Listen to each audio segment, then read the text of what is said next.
6 on Your Side's Jessica Taylor joins us in studio with details on the arrests and the special task force taking on the problem in tonight's Finding Hope. Nampa Police say they're seeing more heroin now than ever before, and the drug traffickers they're targeting aren't just applying to Nampa, but the entire Treasure Valley. It doesn't stop with heroin. Fentanyl's mixed into the problem.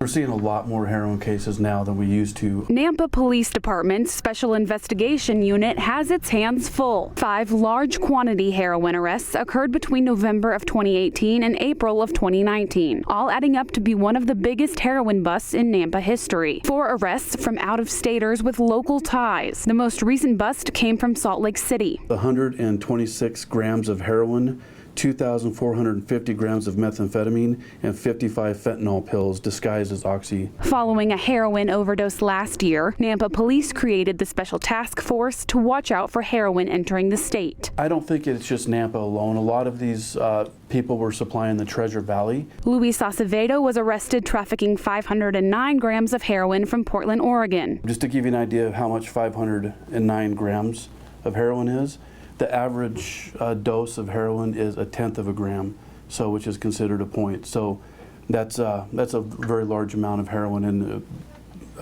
would affect a lot of people. Detectives say it's a 6,000% increase in the amount of heroin seized between the months of January and April just in the past year. Police say according to the state labs, most of the heroin coming in is laced with fentanyl. It's cheaper, it's easier to mix in, and it doubles the amount of actual product that they have, and it is more potent. Fentanyl is also entering disguised as counterfeit oxycodone pills. They're not under any regulation, so there's no telling how much fentanyl is in there, and a very small amount can kill you. Health providers warn consuming fentanyl increases the dangers of a drug overdose. The medicine that we use to reverse the Narcan, it lasts about as long as regular heroin, but it doesn't last as long as the fentanyl. Police say they don't believe the pills are being made locally, but they're targeting mid-level traffickers within the city to learn more. At least 10 other Treasure Valley individuals have been indicted for drug trafficking and heroin, but Nampa Police couldn't tell us those names since the investigation is still ongoing. Reporting live in studio, Jessica Taylor, 6 on Your Side.